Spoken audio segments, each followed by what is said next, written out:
নমস্কার বন্ধুরা, সবাইকে স্বাগত জানিয়ে শুরু করছি নতুন সুন্দর একটা ভিডিও। আজ আমি তোমাদের সঙ্গে শেয়ার করব ছোলার ডালের খুবই সিম্পল একটা রেসিপি।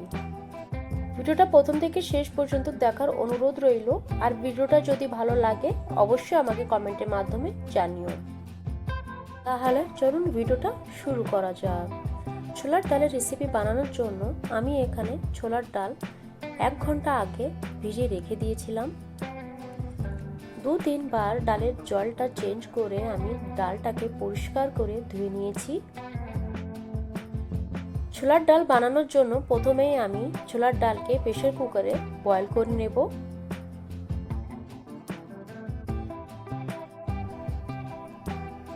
ছোলার ডাল ভালো করে আমি এখানে প্রেসার কুকারে 4টে হুইসেল দিয়ে বয়েল করে নিয়েছি। ছোলার ডাল সেদ্ধ হতে একটু সময় বেশি নেয়।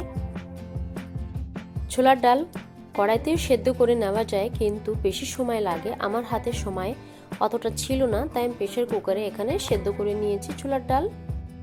আর এখানে বানিয়ে নিয়েছি আমি একটা গুঁড়ো মশলার পেস্ট। গুঁড়ো মশলায় নিচ্ছি এখানে জিরে পাউডার, স্বাদ মতন লবণ, পরিমাণ মতন হলুদ, আর 1 চামচের মতন গ্রেট করে রাখা আদা। সামান্য পরিমাণে জল অ্যাড করে একটা আমি এখানে পেস্ট তৈরি করে নেব।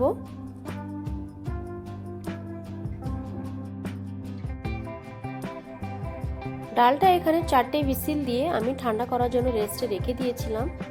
এখন দেখে নেব ডালটা সেদ্ধ হয়েছে কি না। ডালটা সুন্দরভাবে এখানে সেদ্ধ হয়ে গেছে, কিন্তু ডালটা গোটা গোটাই আছে। এখন কড়াইতে পরিমাণ মতন সরষের তেল অ্যাড করে ফোড়নে এখানে আমি দিয়ে দিচ্ছি তেজপাতা, শুকনো লঙ্কা আর গোটা জিরে। ফোড়নটা এখানে সুন্দর করে ভাজা হয়ে গেছে।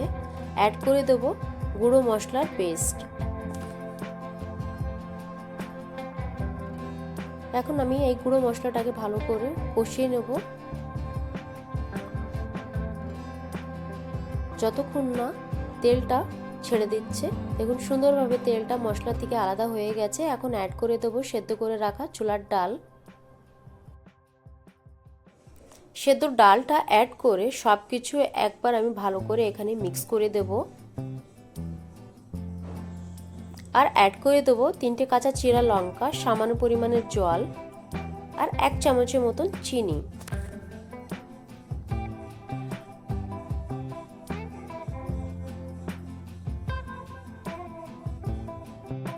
এখন গ্যাসের ফ্লেমটা হাই রেখে ডালটাকে 5 থেকে 7 মিনিটের মতন ফুটিয়ে নিতে হবে। তাহলে একদম রেডি হয়ে যাবে আমাদের ছোলার ডালের রেসিপি। ছোলার ডাল যতটা ঘন হয় ততটাই খেতে স্বাদ হয়, কিন্তু আমি এখানে ছোলার ডালে সামান্য পরিমাণে জলটা একটু বেশি রেখেছিলাম। ডালের এই সিম্পল রান্নাটা খেতে অসাধারণ হয়েছিল। ছোলার ডাল খেতে কে কে পছন্দ করো অবশ্যই আমাকে কমেন্টের মাধ্যমে জানিও। আমার এই ডালের ভিডিওটা কেমন লেগেছে ওটাও আমাকে কমেন্টের মাধ্যমে জানিও। ভিডিওটা যদি ভালো লাগে তাহলে লাইক, শেয়ার, সাবস্ক্রাইব করো। দেখা হচ্ছে পরবর্তী অন্য কোনো ভিডিওতে। ততক্ষণের জন্য টাটা।